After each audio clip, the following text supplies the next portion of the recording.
All right, you are live. Let's share the screen. Dark mode just began. And let's see. What is EAC? Help me understand. What is EAC? Oh, I forgot there are too many EACs. There is Ethics and Anti-Corruption Commission Kenya. There is Effective Accelerationism. This refers to a philosophical and cultural movement advocating for the acceleration of technological progress, particularly in the realm of artificial intelligence, to solve human problems like poverty, war, and climate change. It has gained traction in recent years, especially among tech enthusiasts and futurists. Yes, so tell me more about.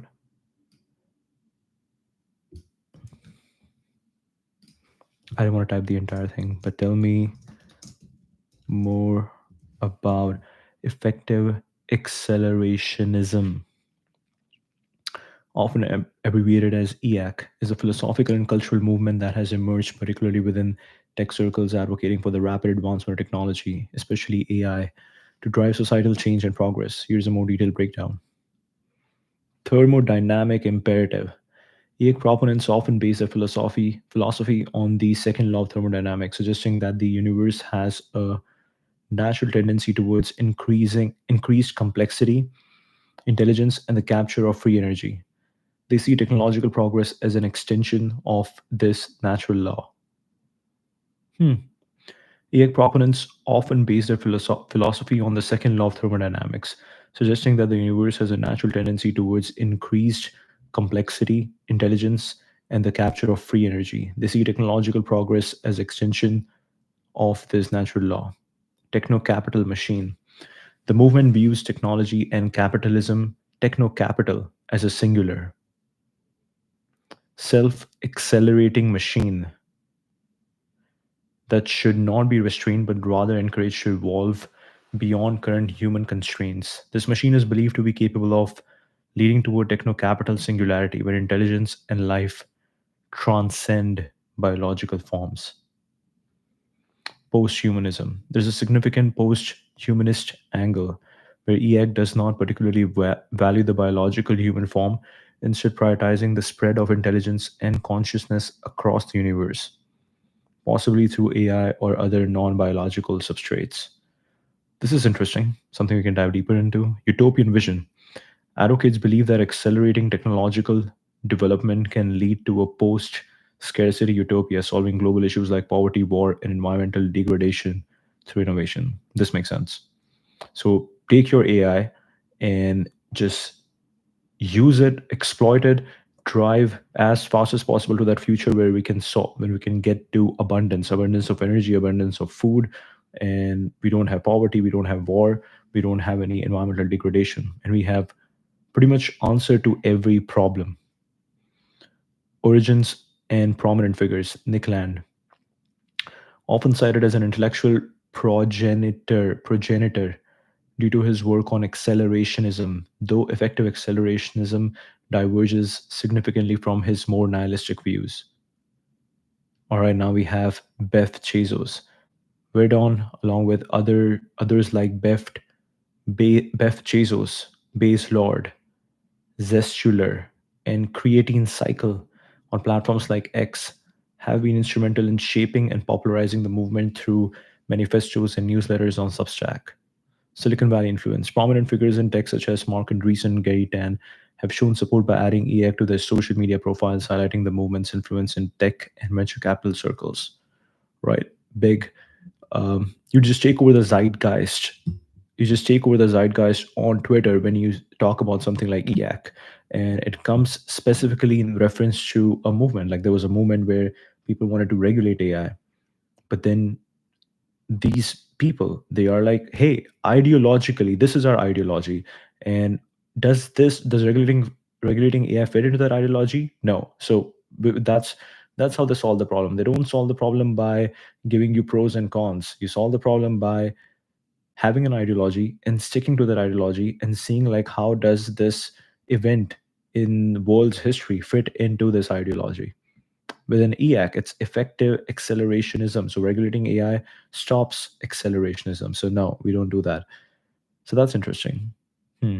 It gives you a simple way to evaluate your decisions rather than going into deep intellectual conversations and intellectual debate around it. That's interesting. Criticisms and counterpoints. Risk of uncontrolled AI. Critics argue that accelerating AI without adequate safety measures could lead to existential risk for humanity, with concerns about AI surpassing human control or ethical considerations. Ethical and social impact. I'm guessing EAC would be. So, what would be EX point of view when you talk with them about risk of uncontrolled AI? I think they would be potentially saying that we will reach effective acceleration. It's also effective. Effective means you do the right thing. You are not just where you are not doing it in a naive way where you are just accelerating. You are effectively accelerating towards the future. So definitely choosing a good direction becomes important. Hmm. It would be interesting to understand like what is EX counterpoint towards safety measures and uncontrolled AI. Ethical and social impact. There's apprehension about how accelerating technology might widen social inequalities or disrupt societal structures without proper governance or ethical frameworks. Hmm. This is definitely going to be a debate. The debate is that we are using AI to reach abundance of energy, abundance of money, because these things might not matter at the end.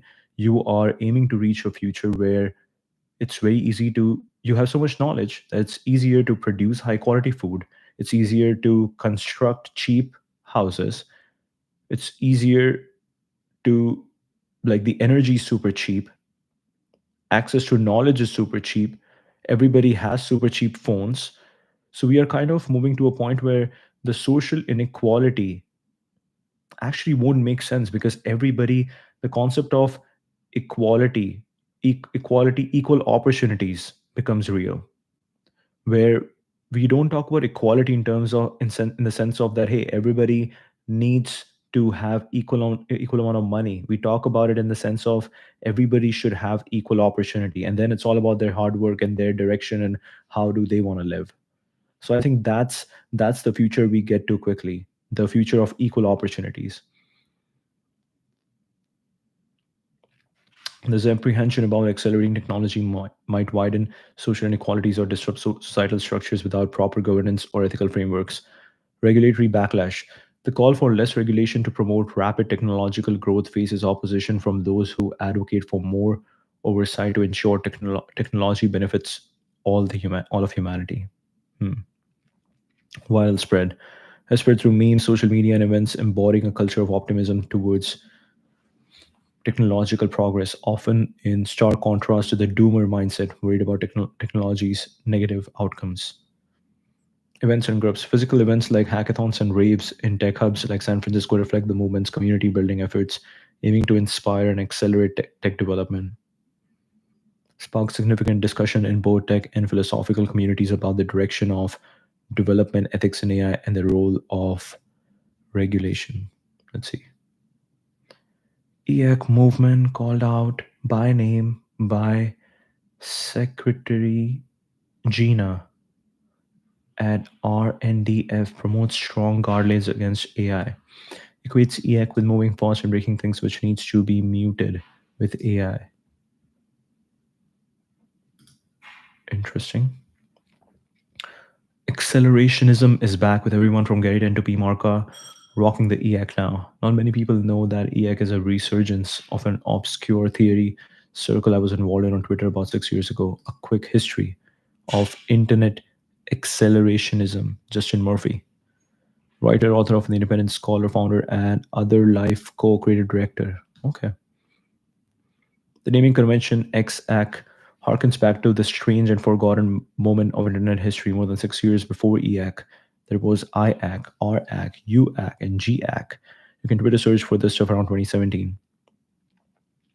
Well, let's go to the canonical history of accelerationism, which is generally understood to run from Marx to Nietzsche to Deleuze and Guattari to Nick Land and CCRU, and now up to the contemporary AI debate inspired by the LLM revolution. Okay, so exact. Left accelerationists want acceleration of techno-capitalism, technology and capitalism, but with state democratic control, either the government or distributed, with state democratic control. The main representative was Inventing the Future 2015 by Swisek and Williams, REC. Right accelerationists want acceleration, but with the minimization of human control. Think anarcho capitalism, marketize everything to the max and let only the strong survive. Marketize everything to the max and let only the strong survive. But with state democratic control, okay. Okay. So over here, you're kind of having more democratic control. So you are making sure that the democracy, we are going through a process of council and picking the right way to move forward. RAC is more like, hey, put everything out there and let the market decide.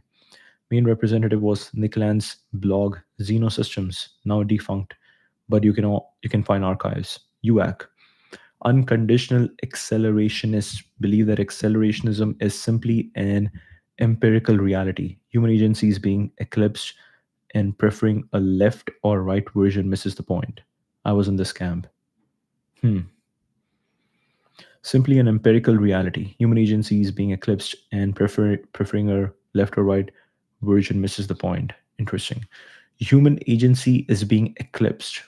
You're basically saying that AI is just becoming so powerful than the humans that it doesn't even matter whether it's right or left. Hmm. Main text I can remember was by Vincent Garton. Then for a short while, there was a proliferation of other acts. GAC stood for Gender Accelerationism. The Other Life Pod had a Nixland to talk about that. We also did a talk on Catholic accelerationism. Other notable thinkers and writers in that place and time include Uriel Fiore, Amy Ireland, Edmund Berger, and Thomas Murphy, and certainly others I'm forgetting. I haven't talked with many of those people since things died down, but I really appreciated them. It's interesting why this thing died down. When Scotland converted to Catholicism, I too went further in that direction. Nixland decided she disliked me. I was just starting to see my entrepreneurial path out of academia. I think some of them found that cringe. Not sure. Regardless, I love those people. It was still dangerous to say publicly that woke politics were suffocating culture. You really could get kicked out of respectable groups for saying that. I did. We had a private Slack, aka Cave Twitter. XAC was the underground. I'm glad to see it resurfacing. Interesting. What happened and where are you now? Yes. If you want to use those terms, then yes, I think essentially we made a Faustian bargain a long time ago, and there is no putting the genie back in the in the bottle. As for what happened exactly, I've thought a lot about this, and I think Heidegger's answer is the most compelling. He says the essence of modern technology is not any particular mechanical thing. Once we started storing natural energy, we introduced a change in perspective that would inevitably turn human beings into objects. Hmm. Once we started storing natural energy, we introduced a change in perspective that would inevitably turn human beings into objects. Once you get there, there's no turning back. All of the AI stuff today is completely prefigured there and enforced in the Bible. So I think techno capitalism must accelerate, and it will, and human efforts to stop it or slow it will be defined by much worse harm. Heidegger cites Halder in saying that in the supreme danger is the saving power also. In the supreme danger is the saving power also, meaning that perhaps as things get more insane, it might change the course that modern technology has currently logged us into. It might change the course that modern technology has currently logged us into. I think this is possible, but only in a way that essentially defies reason. It would be like a miracle at the very, very end. And I tend to see this all as very consistent with the Christian eschatology, which both sees this stuff coming with great sophistication and provides a compelling philosophy for living through it gracefully and perhaps even favorably. Wow. He put so much thought in responding to a comment. Hmm. Yeah, I know I need to resume that, and I will. Very interesting. Very interesting. Okay, let's go back. We are here, and yeah, let's look at things. Who should I follow in EAC? In a technological age, the powers of innovation and capital should be exploited to their extremes to drive radical social change, even if that means completely upending today's social order. Hmm. This 21st century philosophical movement that advocates for an explicitly pro technology stance. Its proponents believe that unrestricted technological progress, especially driven by AI, is a solution to universal human problems like poverty, war, and climate change. They see themselves as a counterweight to more cautious views on technological innovation, often giving their opponents the derogatory labels of doomers or decels, short for deceleration.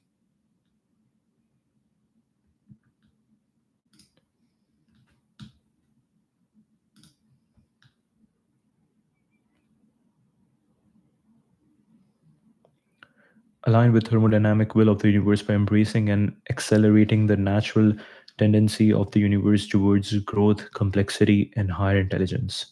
By embracing and accelerating the natural tendency of the universe towards growth, complexity, and higher intelligence. Who's in? Okay, this is a good one.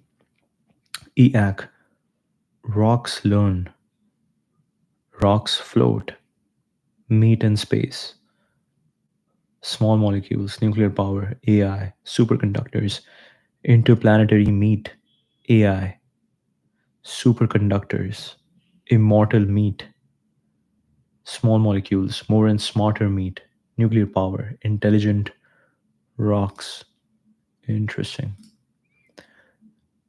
Okay, this is interesting. What are we looking at?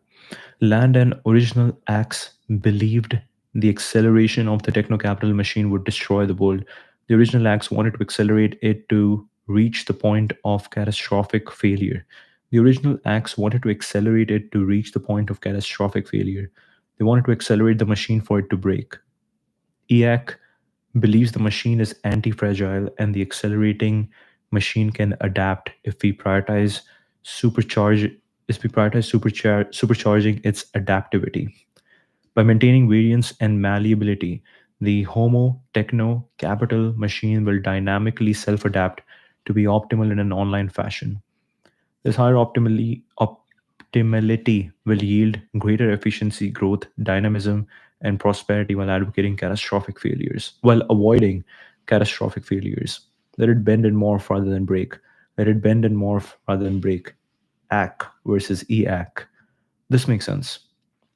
This makes sense. If you're just acking, that would be something like risk of uncontrolled AI, where you were just accelerating, and because you don't have safety measures, it breaks. Instead, you need to build a system such that it bends and morphs according to the times and doesn't break. It doesn't lead us to catastrophic failure.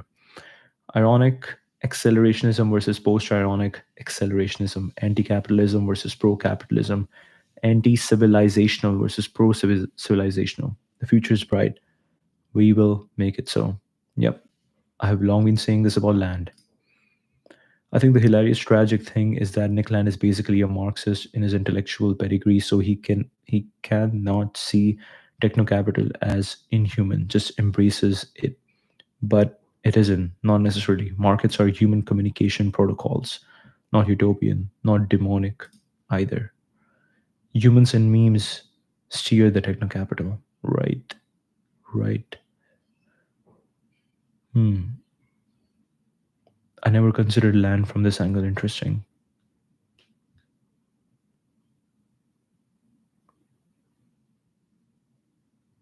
Acceleration on the techno-capital machine would destroy the world. The original acts wanted to accelerate it to reach the point of catastrophic failure. Let it bend and morph rather than break.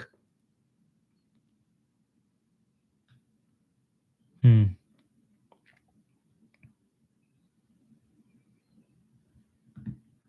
very interesting. Yeah, we need to learn more about what Beth Jesus has to say. So, is effective accelerationism the most ambitious, refreshingly stimulating, and stubbornly optimistic philosophy that exists today? Asking for a friend. Emmett doesn't get it. EAC is about accelerating the Homo techno capital mimetic machine, aka civilization as a whole. Homo techno capital mimetic machine, aka civilization as a whole. All of its components, the path to more humans, tech, wealth, and knowledge lies upwards on the Kardashev scale. And basically, it's about like mostly technology and the artificial intelligence and stochastic Markov paths are going to unlock unlimited productivity in the light cone, freeing us all from life and death itself. It's very stimulating. I love how people make it so poetic and so many, just using so many scientific terms. Yeah, this is cool.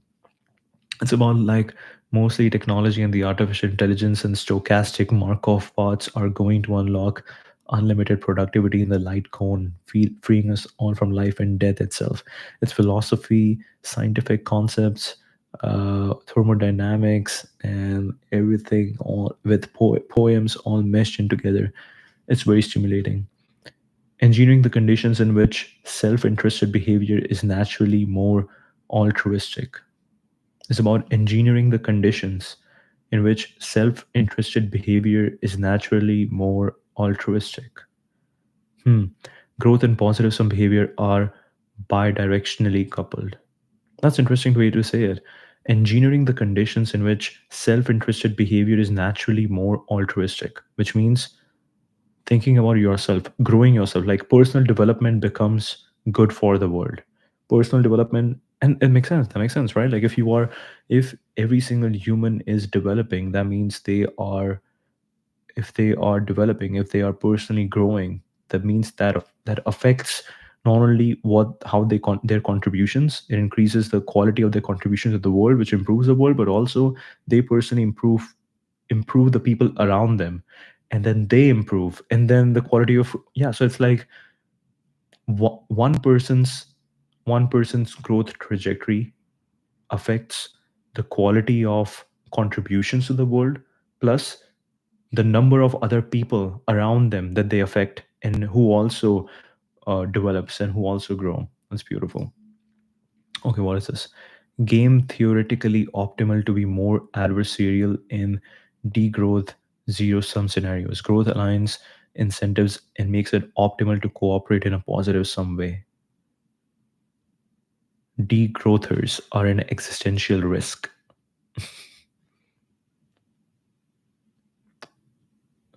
I don't think growth actually fully aligns incentives to cooperate, but I think something similar happens. Parasites cannot catch up with the growth. Parasitization takes time to properly set up, so growth wins. Hmm, that's interesting. It should be positive sum. It should be built in a way such that everybody grows. Incentive, the society, the civilization, humans must be incentivized such that they help each other grow. The main difference between safety folks and accelerationists is that the safety people actually believe AGI is possible soon. EAC is actually the pessimistic position and mostly held by people who were surprised by recent AI progress or pivoted from crypto. Who were surprised by recent AI progress or pivoted from crypto. That is interesting. That is interesting. That makes sense. That makes sense. That makes sense. That is interesting. Hmm. That is not totally true, but that is interesting. Because people who are working in AI, who are doing those deep research, who have access to who have access to all the NVIDIA chips, and who are actually pushing this really fast, they can see where this is going. So they are like, I think we need to regulate this because this is uncontrollable. On the other hand, people on the outside who are not actually involved in building, they are like, no, go for it, go for it. We don't need any regulation. And they just pivoted from crypto because AI is bopping. Okay. AI fundamentally fails to recognize the harsh reality of acceleration. They correctly identify it as non negotiable and even desirable, but they act like it doesn't have a price. Social atomization and the schizophrenic disillusion of human identity are not small problems. Hmm. A growing pie makes it game theoretically optimal to cooperate and accelerate the growth of joint prosperity. In contrast, managed decline and deceleration makes us inclined to conflict and war. Managed decline and deceleration makes us inclined to conflict and war. Yak is a moral imperative. Building startups builds hope. Building global startups together builds hope for humanity. Startups are a path to peace. Hmm. That's stretching it. Yes, I agree. I was just onboarded as the first US hire for a Norwegian startup as a platform community manager. It was due to the global brand that I built. Okay, true story. X. Web3 startups are global since day one. It's borderless as humanity. Ooh, it's as borderless. It's borderless as humanity. That's interesting. That's interesting. Hmm. Building startups builds hope. Building startups builds hope. Building global startups together builds hope for humanity. Startups are a path to peace. This is actually true. This is actually true. There have been a lot of research around whenever there are in, let's say in India, there was a conflict between two religions. And in a lot of cities, this conflict was seen that when this conflict arose, the two religions they were fighting, the people who belong to those religions in a lot of those cities, they were fighting, and a lot of bad things happened. There was not peace. There was no peace. But then in one city, there was a lot of peace. This entire conflict didn't affect this one city. And people were like, why did that happen? Because in this city, the two religions, they didn't live, they were not isolated. They weren't living in their own islands. Weren't just like, oh, this area is ours, that area is yours. We don't go to you and you don't come to us. No. In this one city, these two religions, they were very tied to each other. They were working with each other, they were doing business with each other, and they depended on each other. And when this conflict happened around this city, they were like, I don't think there's a reason because we talk to each other, we do business with each other, our household income, our household kind of depends on you, uh, and you're not a bad person. So there was a lot of peace. So I think business is a way. Building things is a way towards more peace because when you build, you care. You first of all grow yourself, and then you care about growing others, and then you care about growing the society and growing the community and maybe the country. So yeah, it is all about peace then. You want to make sure you don't break all the work that you did in building that business. So this is true. Okay. EAC is civilizational. EAC is civilizational growth acceleration, regardless of subsystem boundaries or governance structure. America Act is American accelerationism aiming for growth of the American empire and mimetic spread of its core foundational values, different but mostly aligned objectives. Accelerationism takes whatever shape and form the world needs it to. Right now, that shape is EAC. Accelerate. I do find it cringe, but it's cool. It's cool. Like with our friends, we had this entire concept of hey, accelerate. We had T-shirts. People were just handing out T-shirts. Hey, accelerate. But yeah, I don't do that a lot, but it's cool. Techno capital singularity. Whoa, whoa, whoa. What is actually? There was one thing that we didn't understand. We didn't understand post-humanism.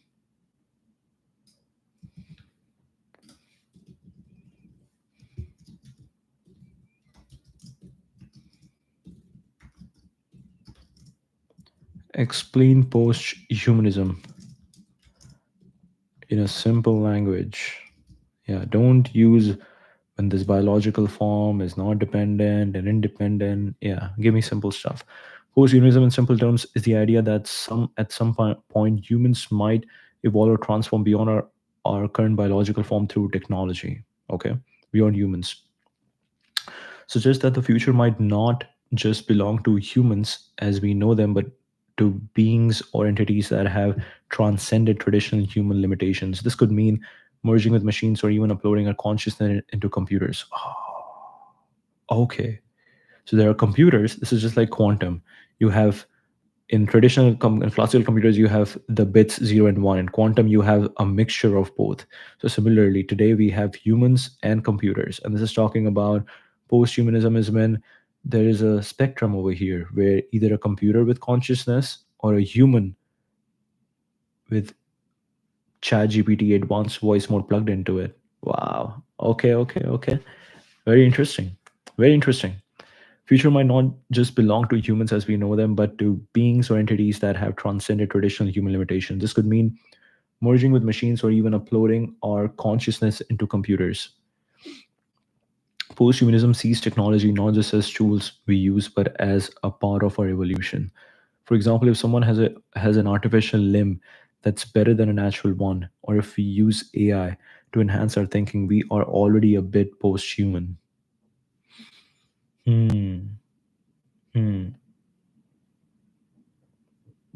So if we read a lot of AI generated content, we are kind of influenced by AI that is being fed into our brains.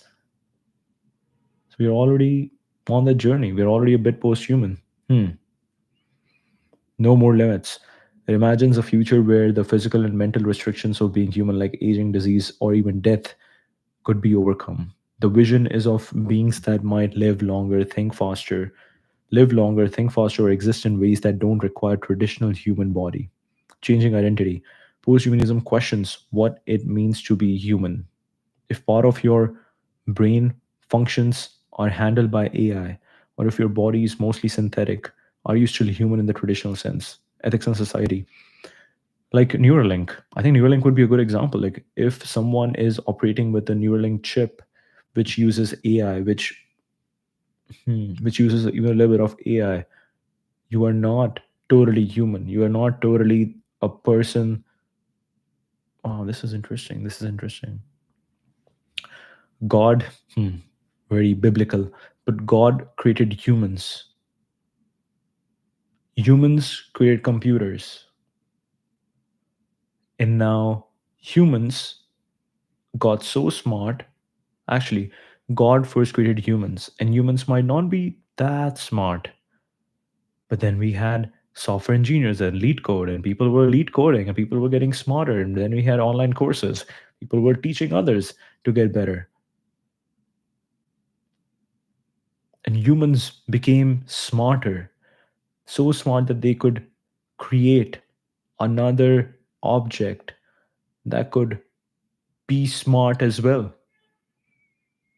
So God created humans. Humans were kind of dumb. Then humans got really smart, and these really smart humans then created another thing that was really smart. And now there is God's creation, which is human, and then there's humans' creation, which is computer. And now we are merging both of them. Whoa. Whoa. This is really cool. This is really cool. Hmm. Okay, where we at? No more limits. Imagine the future where the physical and mental restrictions of being humans, like aging, disease, or even death, could be overcome. The vision of is of beings that might live longer, think faster, or exist in ways that don't require traditional human body. Changing identity. Posthumanism questions what it means to be human. If part of your brain functions are handled by AI, or if your body is mostly synthetic, are you still human in the traditional sense? Ethics and society. It also brings up questions about ethics, rights, and society. How would we treat post humans? Would they have the same rights as current humans? What about the gap between those who can afford to become post human and those who can't? Hmm. Ideally, that's the point of effective accelerationism. EAC. You are getting to a point where there is abundance of energy, abundance of food, abundance of everything, and then it pretty much becomes a choice because it's so cheap to become a post-human. Neuralink chip won't cost that much. Okay, let's see. Actually, okay, let's see. Technological singularity. What is technological singularity? Also, we'll get some quotes from Beth Jesus about EAC. Quotes from Jeff Bezos has become so popular that I cannot even say Jeff Bezos these days. I keep messing this up. Sometimes I say Jeff Bezos. Okay. Quotes from Beth Jesus on EAC. Let's see, this would be fun. But let's go here first. Technological singularity, often referred to simply as the singularity, is a hypothetical point in the future where technological growth becomes uncontrollable and irreversible, leading to unforeseeable, wow, changes to human civilization. Here's an overview in simpler terms. Growth becomes uncontrollable and irreversible, leading to unforeseeable changes to human civilization. Key concepts: uncontrollable growth. The idea is that technology, particularly artificial AI, will advance at an accelerating rate, outstripping human ability to predict or control the changes. Hmm. The idea is that technology, particularly AI, will advance at an accelerating rate, outstripping human ability to predict or control the changes. Intelligence explosion, often linked to the concept of an intelligence explosion where an AI becomes capable of recursive self improvement. Latest movie on Netflix, Subservience, I believe that's the movie, uh, that talks about recursive self improvement. It's very interesting. Like, that is kind of the core concept. Designing AI that's smarter than itself, leading to an exponential increase in intelligence beyond human comprehension. Similar to a black hole's event horizon in physics beyond which nothing can be seen or predicted, the singularity represents a point after which human affairs could become unrecognizable or unimaginable. Origins and influential thinkers. John von Neumann. He was one of the first to discuss a singularity in technology, suggesting that the acceleration of technological progress could lead to a point where human affairs as we know them could not continue. Hmm. Werner Winge, he popularized the term technological singularity in the 90s, predicting that superhuman intelligence would emerge through AI, dramatically altering human life. Superhuman intelligence would emerge through AI. Ray Kurzweil, with his book The Singularity is Near, further popularized the concept predicting the singularity by around 2045, driven by the exponential growth in computational power, AI, and other technologies. Positive scenarios, utopian future. Technology could solve many, if not all, human problems like disease, poverty, and environmental issues, leading to a post scarcity society. Hmm. Technology could solve many, if not all, human problems like disease, poverty, and environmental issues, leading to a post scarcity society. Human augmentation. Humans might merge with technology, enhancing our capabilities, leading to a form of post human existence. Negative or uncertain scenarios. There's a risk that AI could become so advanced that humans might lose control over it, potentially leading to scenarios where AI does not prioritize human interest or safety. Unknown consequences. Changes might be so profound that we cannot predict if they'll be beneficial or harmful to humanity. Skepticism. Right. Okay. So we talked about the key concepts: uncontrollable growth, intelligence explosion, beyond human comprehension, human affairs could become unrecognizable or unimaginable. Hmm. John von Neumann, Werner Winge, Ray Kurzweil, driven by exponential growth and computational power, positive scenarios, utopian future, human augmentation, loss of control, unknown consequences, skepticism. Many scientists and philosophers argue that predicting such an event is speculative at best, citing issues like the complexity of human intelligence, potential physical limits to computation, which is the problem right now, scaling laws, or ethical and safety concerns in AI development. The ethical implications of creating super intelligent machines, including questions about rights, responsibilities, and the essence of human existence, are significant points of contention. Ethical implications of creating super intelligent machines, including questions about Rights, responsibilities, and the essence of human existence are significant points of contention.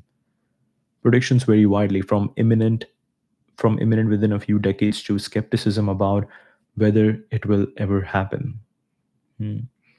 Cultural impact, science fiction.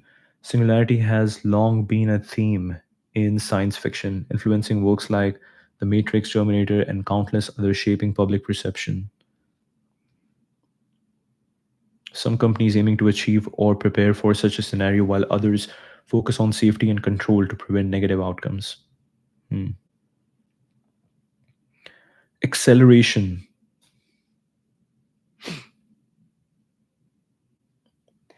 All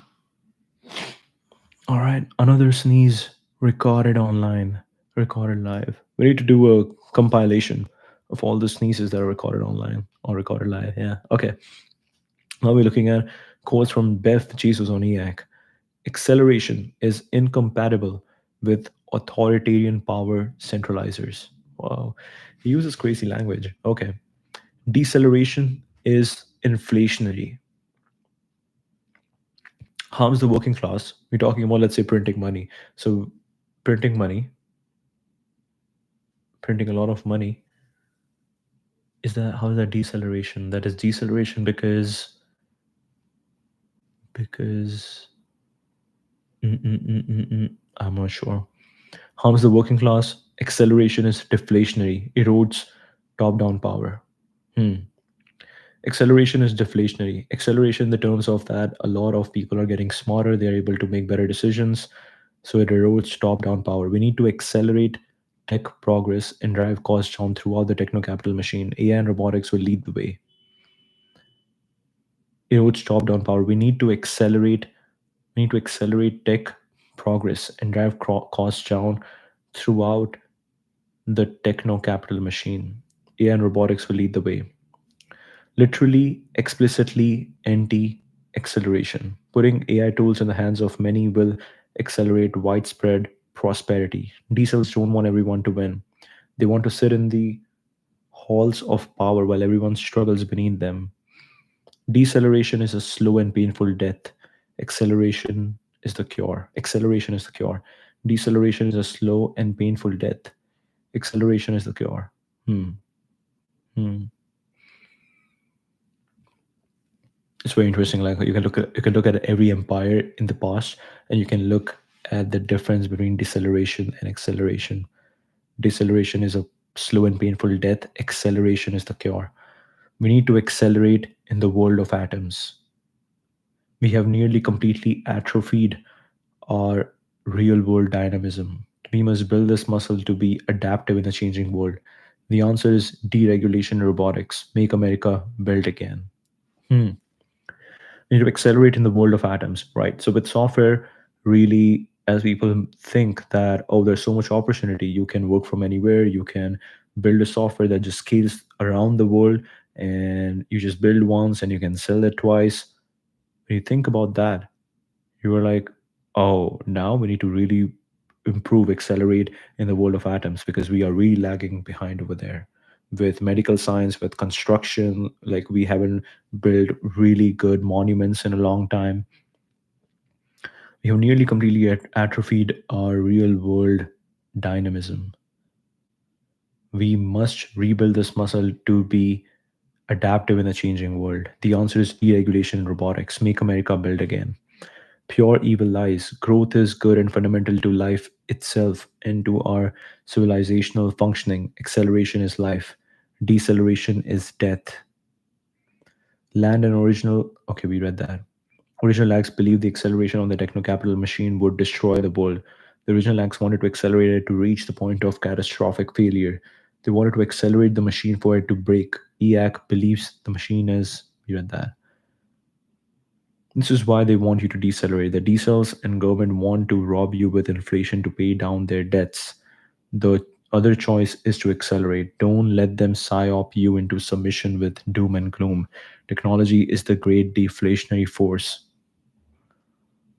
Oh, we need this entire thing. Okay. This is why they want you to decelerate. The decels and government want you want to rob you with inflation to pay down their debts. The other choice is to accelerate. Don't let them psyop you into submission with doom and gloom. Technology is the great deflationary force. Optimism is an act of rebellion. Create, build, expand, own what you build. Create, build, expand, own what you build is the only way to fight this top down versus bottom up monetary war. Go forth and accelerate. Anon. Really cool. So, what was the context? 33.5 trillion will become 50 trillion. 50 trillion will become 100 trillion. But because real GDP will not match this exponential rise in debt, the only way to keep up with the interest payments is to fake that productivity through money expansion and inflation. And so you will ultimately pay for it. James Lavish. Who's James Lavish? Reform hedge fund manager. Okay. Reformed. What does that mean? Bitcoin Opportunity Fund. Okay. A high Republican ex Yale hockey. Interesting. Interesting. CFA, author of the informationist newsletter. And look at this photo. Wow, wow, wow, wow. Is that you in the photo? Or is that just a random photo? But anyways, really cool. Really cool. Okay. Let's see if we can. If we have something else over here. Okay, okay. We got this. We got this. However, degrowth means also an improvement of the conditions of living of everybody. The dumbest idea of 21st century. Baltimore Bridge rebuild could take up to 10 years. In China, this would have been expressed in number of days, not years. We need to refigure out how to make physical things with haste if we want to be a competitive society. That's right. We have nearly completely atrophied our real world dynamism. Deceleration is slow and painful death. Acceleration is the cure. What is EUAC? Question by reporter. Is it do it or die for Europe? Draghi's answered, no, it's not. It's slow agony. Yes, we support a quick wake up execution. You're here to keep up the pressure. Wow, interesting. European accelerationism. I think this was made by Peter Levels. Let's see. Decentralized community movement to accelerate progress in Europe through innovation, technology, and a Europe positive mindset. Pro growth. We want to make Europe grow better, stronger, and to show leadership. EU HQ. Whoa, whoa, whoa. All members are entitled to their own opinions that may not mean any endorsement. Many people contribute to the EUAC movement beyond this X account. The goal here is to increase visibility of pro-growth agenda. This account doesn't pretend to speak on behalf of anyone, as sometimes we are asked. Also, we refer to other links like LinkedIn, as many people rightly suggested to have presence in several channels to increase our visibility. Don't read more into this. Thank you. Finally, we thank everyone who contribute to make Europe more prosperous and who amplify the pro-growth techno-optimist message. Let's focus on making things happen. Interesting. If you believe in founders, in the teams, in the youth of America and Europe, speak up. Let's build together a brighter future. Go EUAC.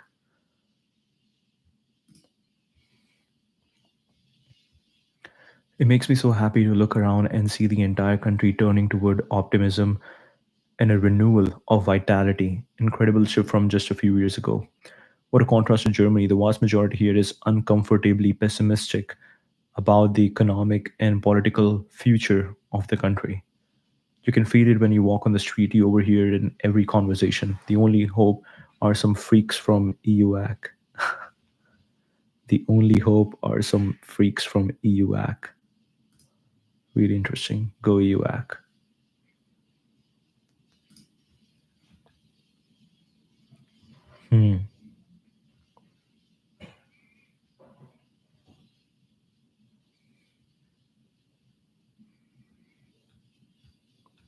Accelerate. Accelerate. Interesting. So we have EUAC that is working really well.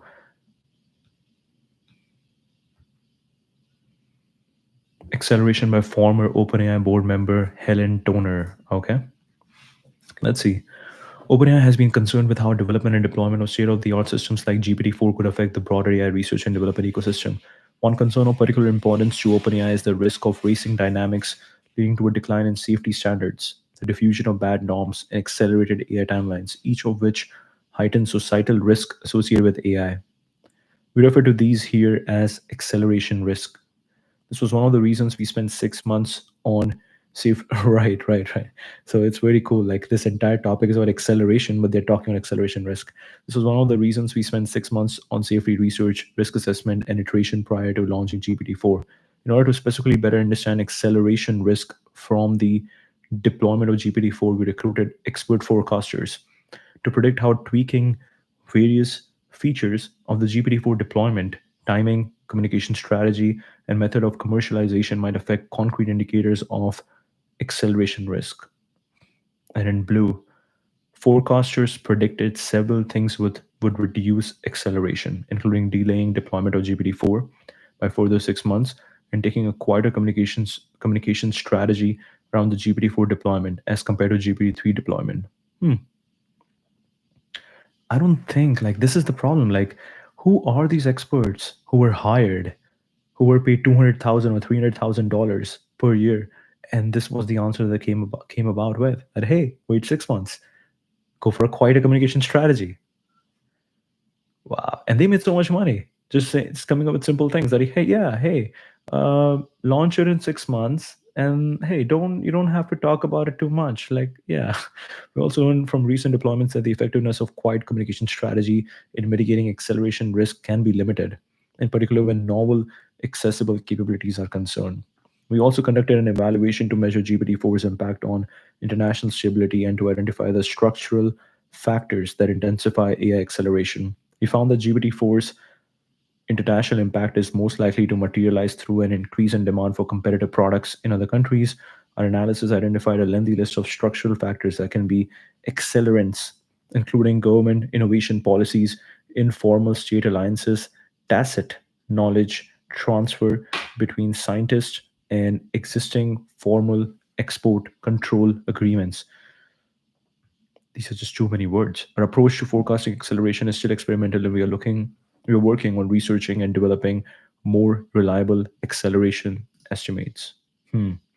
Literally, explicitly anti-acceleration. Putting AI tools in the hands of many will accelerate widespread prosperity.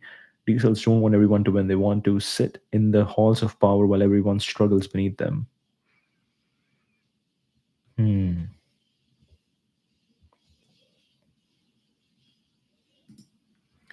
Overheard in Silicon Valley. My biggest lesson from last year is just it's all going to happen. All my childhood dreams of space colonies and brain interfaces and AI and robots, everything is just going to happen. Very interesting. The future is going to be very awesome. We have Arthur over here. We got the rocket. We got the Trump Tower. We got Optimus. And we got RFK Jr. I don't know why he has Trump Tower over here. Not only is it going to happen, you get to play with it in your basement. 3D printers soldering the future rocks. The future rocks. Exactly what I was thinking this morning after waking up and reading the news about O3. It's all going to actually happen. You didn't overhear that whole thing. Yes, optimism build based. It's so beautiful, all our dreams coming true. Sounds like a sci-fi movie, waiting to unfold, waiting to see everybody. So it's pitching the first space colony startup. Okay, really cool, really cool. Let's go back to Grok. Yeah, give me the EAC movement history. This would be interesting. I think it would start way back. We kind of had a resurgence with Bev Bezos, relatively recent phenomena within the landscape of technological and philosophical thought, particularly gaining traction in tech circles and on social media platforms. Nick Land's The philosophical roots of accelerationism can be traced back to Nick Land, a British philosopher who was part of the Cybernetic Culture Research Unit (CCRU) at the University of Warwick during 90s. Hmm. His work on accelerationism posited that capitalism should be accelerated to push it to its limits, though his vision was not seen as dystopian. Though his vision was often seen as dystopian. Hmm. posited that capitalism should be accelerated to push it to its limits. EAC. However, EAC diverges significantly from Land's original ideas by adopting a more optimistic and proactive stance towards technological advancement. It blends concepts from effective altruism, hence effective in the name, but reorients them towards acceleration rather than altruism. Altruism definitely got a bad word with SPF because he was talking a lot about it and it came down.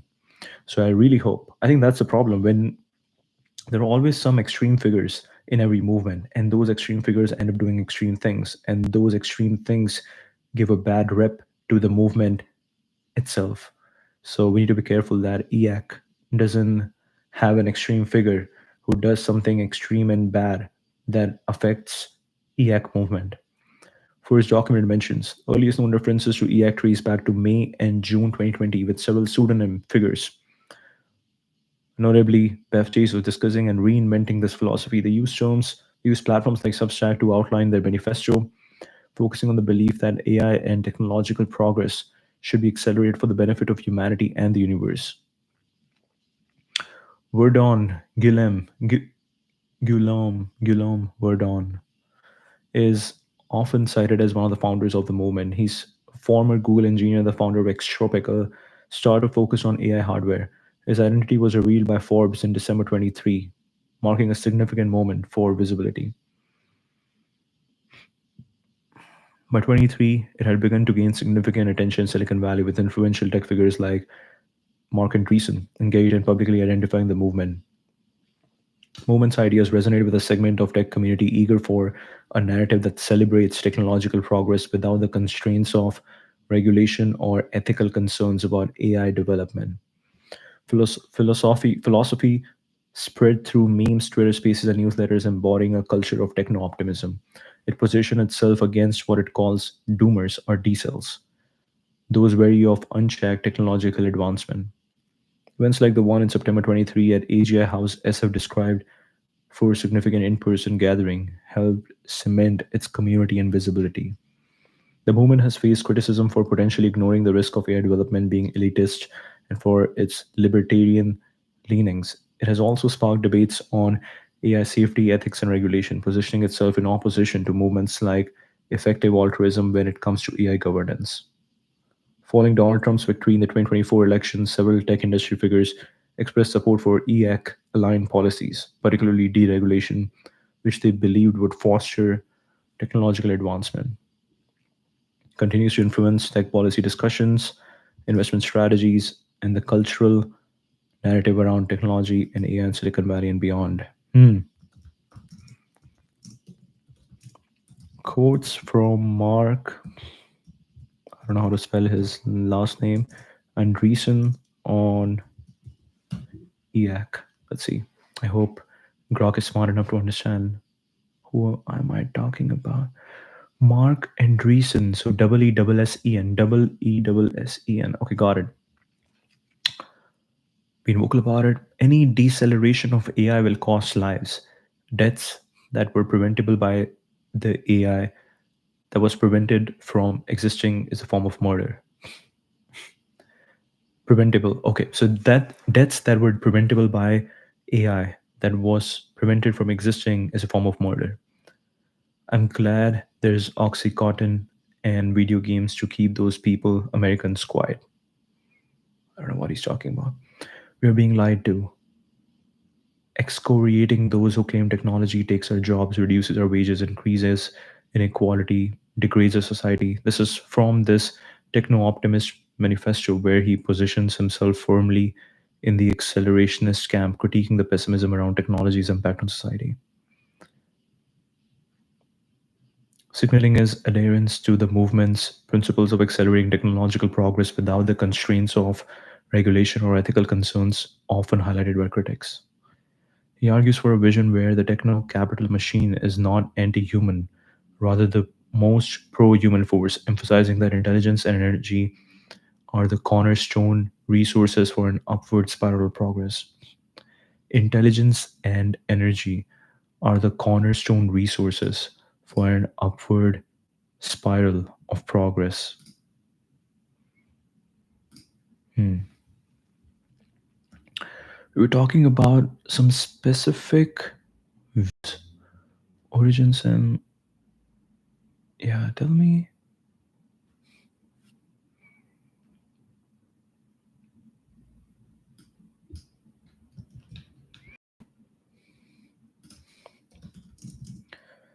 Tell me specifically how some influential thinkers predict what post singularity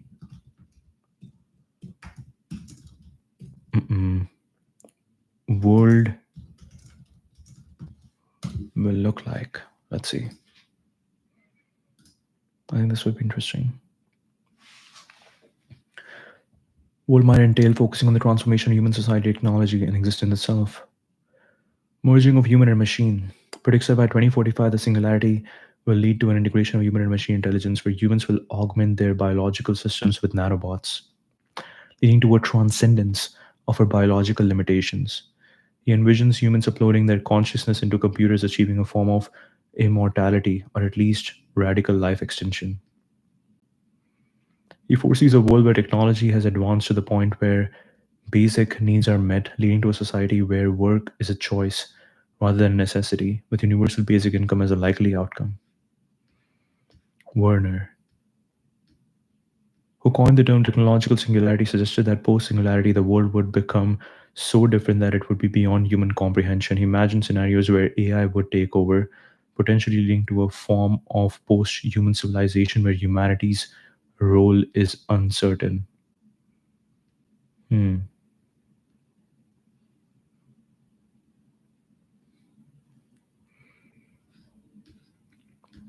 He predicted that once AI achieves a human level intelligence, it would rapidly improve itself, leading to an explosion of intelligence where machines would quickly surpass all human capabilities, fundamentally changing how intelligence operates on Earth. Nick Bostrom, a scenario where super intelligent AI could emerge, leading to either a society of economic miracles and technological awesomeness or Disneyland without children. Ooh, that paints a picture, leading to either a society of economic miracles and technological awesomeness or a Disneyland without children, where humanity is either extinct or marginalized. He emphasizes the need for careful management of AI development to ensure beneficial outcomes. He warns about the potential for AI to become an existential risk to humanity if not properly aligned with human values, potentially leading to a world where the very survival of life on Earth is at stake. Moravik predicted that robotics and AI would lead to mind children, where human intelligence is transferred into robots, allowing for space colonization and the continuation of human legacy in non biological forms. He suggested this could happen by the 2030s or 2040s. Robotics and AI would lead to mind children, where human intelligence is transformed into robots, allowing for space colonization and the continuation of human legacy in non biological forms. Okay, so you are using robo bodies instead. Post-human era. His vision involves humans becoming obsolete in their biological form, with our intelligence and consciousness living on in machines, radically altering the concept of humanity. Eliezer Yudkowsky focused on the idea of an intelligence explosion where once AI reaches a certain point, it would rapidly improve itself beyond human control. He discusses scenarios where this could lead to either utopia or dystopia, depending on how we manage or fail to manage AI development. He advocates for the development of friendly AI to ensure that post singularity intelligence aligns with human values, suggesting that without this, we might face scenarios where AI optimizes for goals misaligned with human survival or being friendly AI. This was very interesting. Hans Moravis or Moravik, humans being obsolete in their biological form, our intelligence and consciousness living on in machines, radically altering the concept of humanity. Hmm. Many thinkers oscillate between visions of utopia, where technology solves our problems, and dystopia, where technology might lead to human obsolescence or worse. There's a common thread of humans enhancing themselves through technology, either physically, intellectually, or by transcending biological death. A key aspect is the acknowledgement that beyond the singularity, the outcomes might be so far removed from current human experience that precise prediction becomes an exercise in imagination rather than science. Beautiful. Beautiful. Wow. Wow. That's a stream. Thank you. That was good.